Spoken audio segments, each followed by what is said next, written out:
Hello and welcome to Indus News live from Islamabad. I'm Meher and these are the headlines.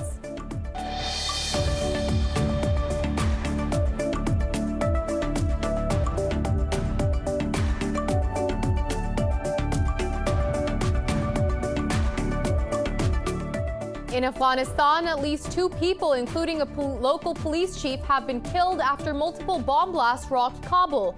The latest violence in Kabul follows a pattern of attacks during morning rush hours, targeting officials, journalists, activists, and judges.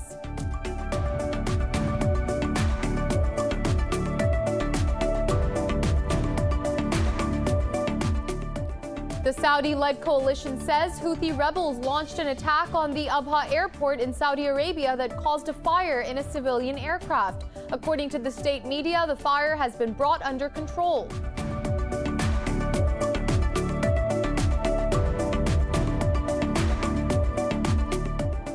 The U.S. Senate has voted to move forward with former President Donald Trump's impeachment trial, declaring it constitutional. The 100-member chamber voted 56-44, with 6 Republicans joining all 50 members of the Democratic caucuses.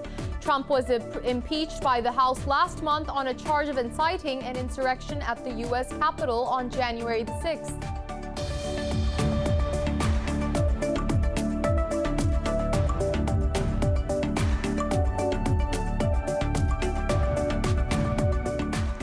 In Myanmar, protesters have returned to the streets of capital Naypyidaw after clashes in the anti-coup demonstrations on Tuesday. Hundreds of government workers marched in support of a civil disobedience campaign that has also been joined by doctors. Meanwhile, the United States and United Nations have condemned the use of force against protesters.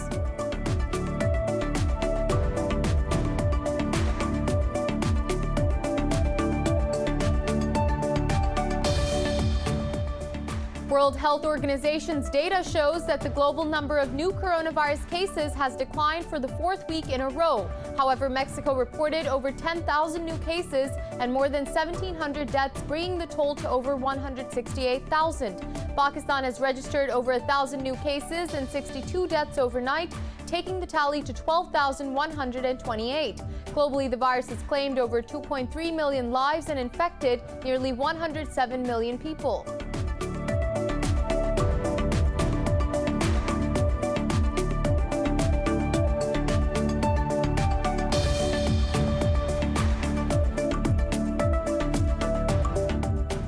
And in the Australian Open, world number 1 Novak Djokovic beat American Francis Tiafoe by 3-1.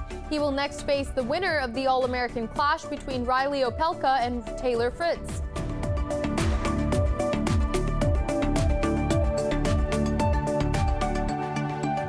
Well, those were the headlines. More news in detail after a short break. Stay with us.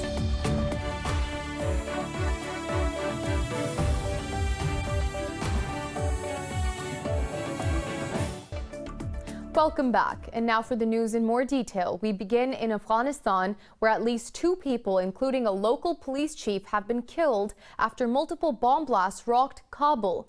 The latest violence in Kabul follows a pattern of attacks during morning rush hours, targeting Afghan officials, journalists, activists, and judges. Meanwhile, the government claimed to have killed 22 Taliban during an operation in eastern Ghazni province. However, the Taliban say the attack was repulsed and only 3 fighters were killed. The Saudi-led coalition says Houthi rebels launched an attack on the Abha airport in Saudi Arabia that caused a fire in civilian aircraft. The state media said the fire has been brought under control. The coalition also said it intercepted and destroyed 2 Houthi drones targeting civilian areas in Saudi Arabia. The number of drones downed in the last week has now risen to 7. The Houthi attacks come only days after the U.S. ended its support for the military offensive in Yemen. And the UK approved the sale of arms worth $1.9 billion to Saudi Arabia last year. Official figures show the sale July and September 2020 included missiles and bombs. The deal was approved last year after the lifting of a ban on weapon sales to the Gulf country. The UK's Court of Appeal concluded that there were only isolated incidents of civilian casualties in the Yemen war. However, critics have slammed the move as immoral and akin to putting profit before Yemeni lives. The Campaign Against Arms Trade said the UK-made weapons played a devastating role in creating a humanitarian crisis in Yemen. And the U.S. Senate has voted to move forward with former President Donald Trump's impeachment trial. Trump faces a charge of incitement of insurrection over the deadly January 6th Capitol Hill riots. More details in this report. The 100-member chamber voted 56 to 44, largely along the party lines, declaring the trial constitutional. As the proceeding began, House impeachment managers presented a video interspersing images of the Capitol violence with clips of Trump's incendiary speech. Meanwhile, Trump's lawyers termed the proceeding as unconstitutional and partisan effort to close off Trump's political future. Only 6 Republicans, including Senator Bill Cassidy, joined the Democrats in voting to go ahead with the trial. Democrats hope to disqualify Trump from ever again holding public office, but Tuesday's outcome suggested they faced long odds. I said I'd be an impartial juror. Anyone listening to those arguments, the House managers were focused, they were organized, they relied upon both precedent, the Constitution, and legal scholars. They made a compelling argument. President Trump's team were disorganized. They did everything they could but to talk about the question at hand. And when they talked about it, they kind of glided over it, almost as if they were embarrassed of their arguments. Trump's conviction seems unlikely as the Democrats are well short of 2/3 majority. It is required to indicate the former president in the evenly split 100-seat Senate. Meanwhile, in Myanmar, protesters have returned to the streets of capital Naypyidaw after clashes in the anti-coup demonstrations yesterday. Thousands of people also joined demonstrations in the main city of Yangon. In Naypyidaw, hundreds of civil servants and doctors marched in support of a growing civil disobedience campaign. There have been reports of serious injuries as police used water cannons against protesters on Tuesday. The West has voiced strong concern over the violence and rejected the use of force against protesters. Aung San Suu Kyi is under house arrest, while many other NLD officials have also been detained since the February 1st military coup. Suu Kyi's party NLD says Myanmar's military also raided and destroyed the party's headquarters. Moving on, another British lawmaker has slammed Indian oppression in occupied Jammu and Kashmir. Richard Burgon said New Delhi is violating human rights by denying Kashmiris their right to self-determination. In a video message, Burgon said London has a special duty to help the people of Kashmir and their suffering. He also reminded the UN of its unfulfilled promise of the right of self-determination for them. Burgon said India put Kashmiris under lockdown way before coronavirus and committed gross atrocities. He said that it is unfortunate that Kashmiris have to wait a decade after decade for justice. And the United States says it is closely monitoring the border disputes between India and China. At a news briefing, State Department spokesperson Ned Price said Washington supports a direct dialogue between the two sides. Price said the U.S. will continue to support a peaceful resolution of the ongoing border disputes. His remarks followed a phone call between Secretary of State Antony Blinken and his Indian counterpart Subramaniam Jaishankar. The State Department said the call's purpose was to reaffirm bilateral relations and discuss issues of mutual concern. New Delhi and Beijing have been locked in a military standoff over their disputed mountainous border at Ladakh. Moving on, in Iran, President Hassan Rouhani says Tehran is ready to resume compliance with the 2015 nuclear deal only if the U.S. fulfills its commitments. At a meeting, Rouhani said no one should expect Iran to take the first step as Tehran has not left the deal. Earlier, Iran's intelligence minister warned Tehran could push for a nuclear weapon if harsh international sanctions remain in place. Mahmoud Alawi reiterated Iran's nuclear program is peaceful, but Tehran could reverse its course if cornered. Meanwhile, U.S. President Joe Biden has said Washington will not lift sanctions to get Iran to the negotiating table.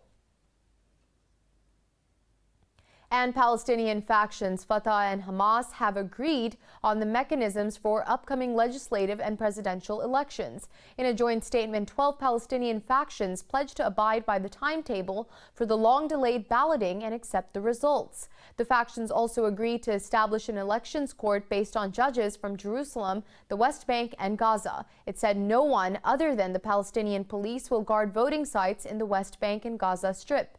The two sides also agreed to release detainees held on political grounds and allow unrestricted campaigning. The reconciliation was reached at the end of the two-day session of intra-Palestinian talks in Egypt's capital, Cairo. Meanwhile, the European Union has called on Israel to stop demolishing Palestinian homes. In a statement, a foreign policy spokesperson said Tel Aviv should facilitate aid access to Palestinian communities instead. They said the bloc considers Israel's actions illegal and an impediment to a viable two-state solution.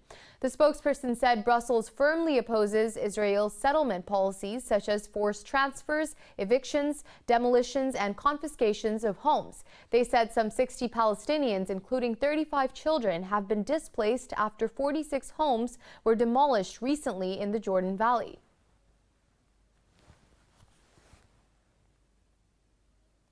And Turkey has signaled willingness to compromise with the U.S. over the Russian S-400 ballistic missile defense system. In an interview, Turkey's defense minister Hulusi Akar said Ankara may refrain from full deployment of the Russian system.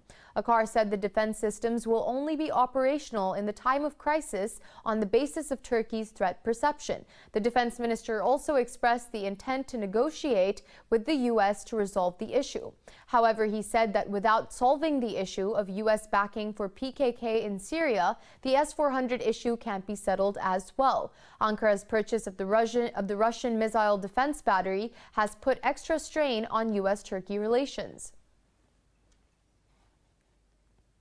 And in central Mali, 20 United Nations peacekeepers were injured when their base came under fire by unknown assailants. The UN mission in Mali didn't say who was responsible. However, militants linked to ISIS and Al-Qaeda are believed to carry out such attacks. Deployed since 2013, the UN currently has over 14,000 peacekeepers in the country. More stories after a short break. Stay with us.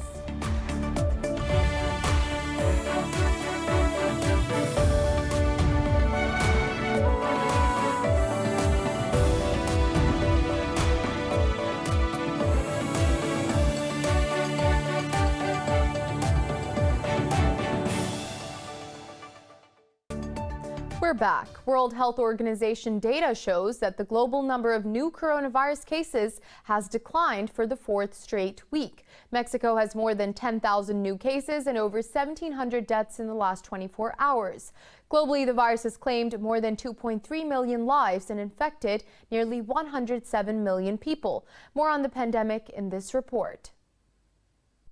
While vaccines have started providing much-needed hope for the world, experts believe that it is going to take years to figure out how COVID-19 emerged. Even as Canada gradually eases curbs, it has further restricted non-essential travel in and out of the country. Over in South America, the vaccination drives have kicked off in a number of states. Vaccine rollouts have also started on Chile's remote South Pacific Easter Island, famous for its distinctive ancient stones. Peru launched its inoculation campaign with China's Sinopharm, while Venezuela is also scheduled to receive the Russian Sputnik V next week.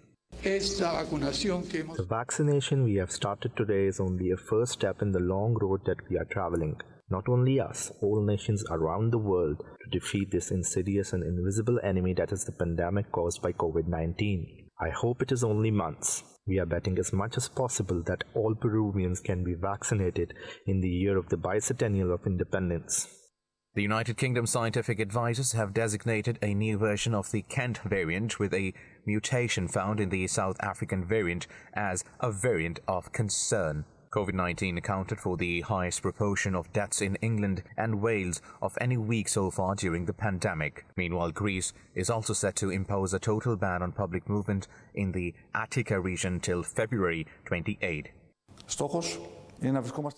Today, the danger is reappearing, not only in the form of thousands of sick and deaths, but with two facts that greatly worry us. On the one hand, the increase of hospitalizations where the health facilities are gradually filling up, and on the other hand, the mutations of the virus that seem to accelerate its transmissibility. We could wait a few more days, but the alarm bells are ringing, and we have learned to act in order to prevent the problem, and not follow behind the problem in order to save lives.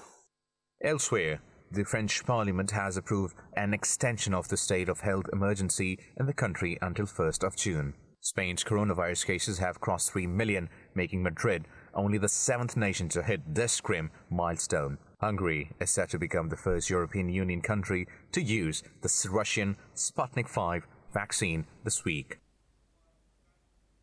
Meanwhile, Pakistan has recorded another 62 deaths from COVID-19 overnight, raising the death toll to 12,128.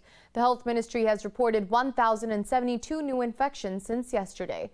The ministry says the infections tally has crossed 557,000. It adds over 514,000 people have recovered from the disease so far. The number of active COVID-19 cases in the country has reached 30,512. The ministry says nearly 32,000 tests were conducted during the past 24 hours.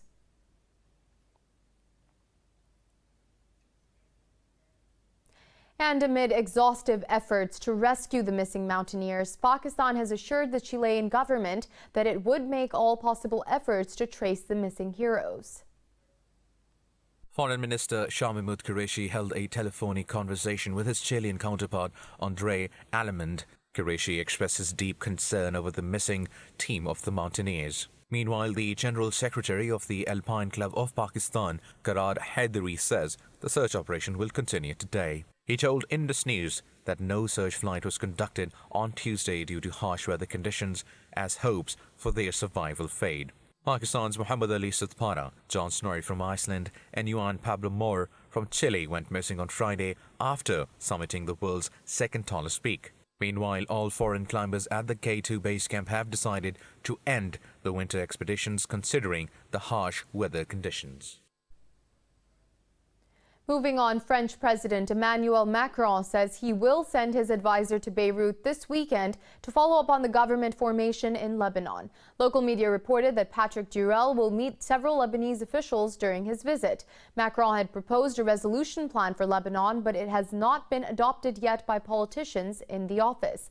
Last month, the French president said he will pay a third visit to Lebanon to speed up the formation of a new government.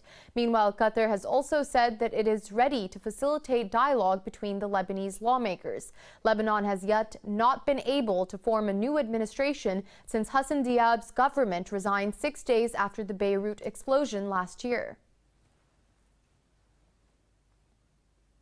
And the United Nations has sent 60 truckloads of humanitarian aid to Idlib in northwestern Syria. The aid will be distributed to those in need in the region and nearby rural areas. The trucks carrying supplies passed through the Çilvigozu border gate in Turkey's southern Hatay province. Hundreds of thousands of people have been killed in the Syrian civil war and millions more have been displaced since 2011. Idlib falls within a de-escalation zone forged under an agreement between Turkey and Russia. The area has been the subject of multiple ceasefire understandings which the Assad regime and its allies have frequently violated. And the United States says it plans to continue to seek extradition of WikiLeaks founder Julian Assange from the UK to face hacking conspiracy charges. Assange is facing 17 espionage charges, which carry a maximum sentence of 175 years in prison. Talking to reporters, Justice Department spokesman Mark Raimondi said Washington will challenge a British judge's ruling that turned down Assange's extradition. In a January 4th ruling, the judge said it would be oppressive to extradite Assange to the U.S. based on his mental condition. The judge set Friday as a deadline for the U.S. to appeal the ruling forbidding Assange's extradition. Meanwhile, Assange supporters have been pressing the Biden administration to drop charges against him. In the U.S. state of Minnesota, one person has been killed and 4 others wounded in a shooting at a health clinic northwest of Minneapolis. Officials say 3 of the injured are in a critical condition. Police say a 67-year-old male suspect has been taken into custody. Investigators believe the suspect acted alone and singled out the clinic over a personal grudge against the facility or its staff. Bomb technicians are investigating several suspicious devices left at the crime scene and at a motel where the suspect was staying. The UAE's first mission to Mars has entered the red planet's orbit after a 7-month journey of 494 million kilometers. The mission's project manager, Omran Sharaf, announced the success of the probe. In a tweet, Mohammed bin Rashid Space Center said the HOPE probe will provide the first holistic picture of the Martian atmosphere. UAE Space Agency has now become only the 5th to reach Mars.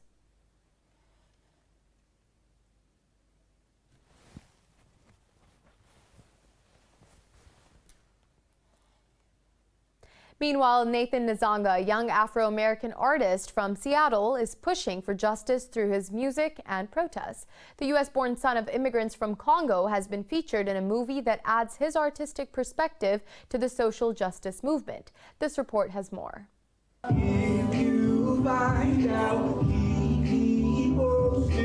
Nzanga has written songs that reflect why he protests. Compositions calling for change and telling his story as an Afro-American. Featuring his music, a short film starring Nzanga was released online last month. The 13-minute film starring Nzanga is titled Enough and opens with the song Truce. Damn, when did we get like this? Seems like every day we add a few more names to the list. The innocent don't stay alive, the children are desensitized, and to be honest, I'm scared I'm the next one that they'll hit. It's pretty much a documentary of me growing up, figuring out who I'm supposed to be or who I want to be, even with the challenges of that the world's been throwing at me. And I don't know, you get to see me grow up from 11 to now, and you get to hear my thoughts from where I was at when I wrote Truce and where I'm at now. Nzanga says he followed the news between camp activities and learned about the deaths of several fellow Afro-Americans.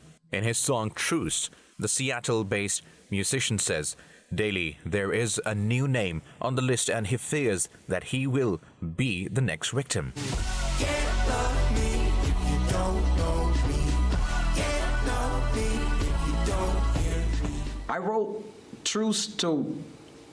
Truce to try to make a difference, and I wrote enough to say that, like,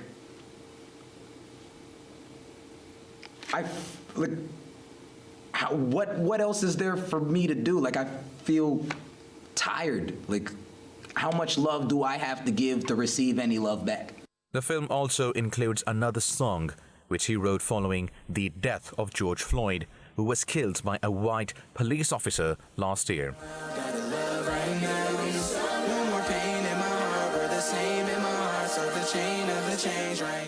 Nzanga hopes people watch the film and acknowledge how he gave his best to spread a message of love. Sunny day, ain't sitting out riding, I'm going out fighting.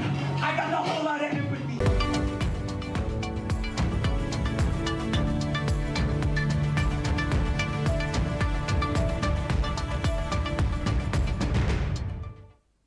And now for the latest in business. European stocks are trading modestly higher as traders digest a slew of new corporate earnings. European Stock 600, London's FTSE 100, Italy's FTSE MIB and the CAC 40 in Paris have all gained fractionally. However, Frankfurt's DAX has slipped marginally under the flat line. Earlier, all major Asian bourses gained.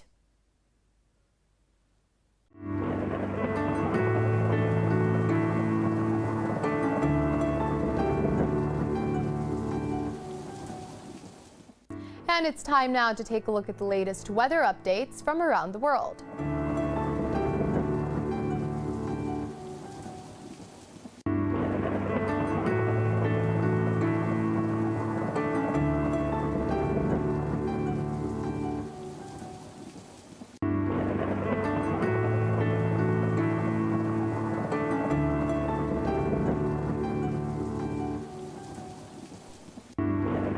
For the latest updates, you can follow us on social media at indus.news.